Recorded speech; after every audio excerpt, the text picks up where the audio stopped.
what might some people not be aware of in their relationships because of their attachment styles being insecure, that they're having disharmony in relationships? What does that typically look like? What are the clues for that? Let's start with the biochemicals, because that usually shakes most people pretty badly.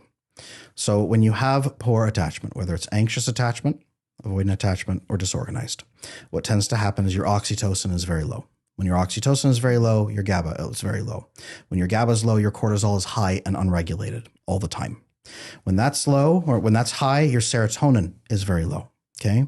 Your melatonin is also very low. So you have insomnia quite often. A lot of people have insomnia nowadays. That's one major reason why.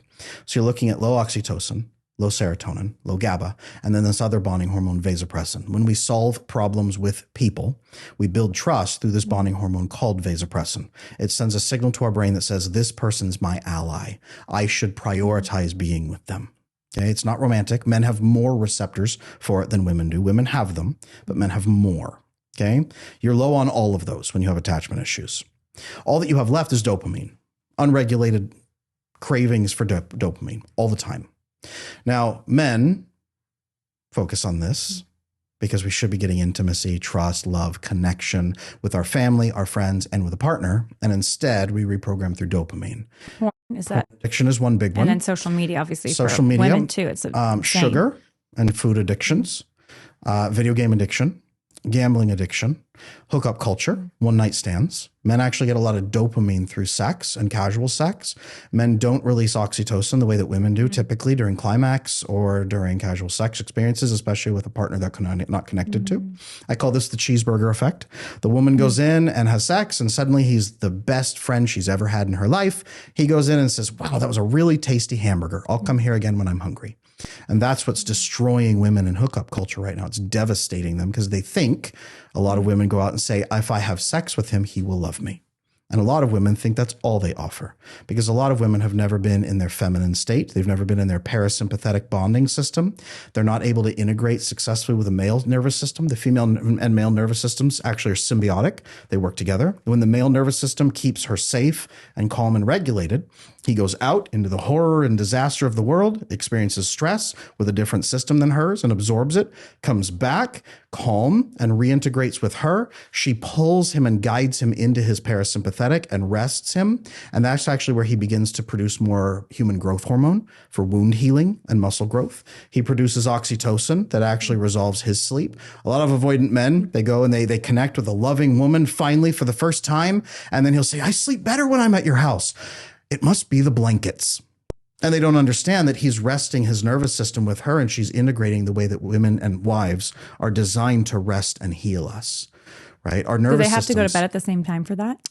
It's better if they do, but it's a lifestyle. Interesting. I call this the oxytocin pipeline. We can get into that at some point of how you build intimacy, safety, and love together and all of that. But men need to integrate with the female nervous system. And if we can't, we die. We die very quickly. Men, a lot of times, will get cancer at age 45 and up. A lot of men today in their 20s and 30s are experiencing, I don't know if I could say these words here, but erectile dysfunction at rates we've never seen before. And it's because oxytocin in long-term relationships especially is the primary driver of arousal for men.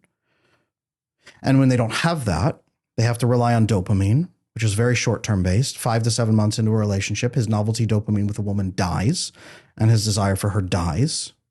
And she wonders why, just as she's oxytocin bonding with him and really investing and wants to get married now. And he now never experiences pleasure with her again. Avoidant men don't experience that. They're not vasopressin bonding because they're not solving problems together. And this is the biggest problem with attachment issues in general, is you don't solve problems with people. So you don't vasopressin bond. So trust isn't built. And fascinatingly, when we take mammals and we inject vasopressin into them, if that mammal was cheating before, it ceases all cheating and becomes very protective and loving and monogamous. If we take animals who are highly monogamous and connected and block their vasopressin receptors, they begin cheating.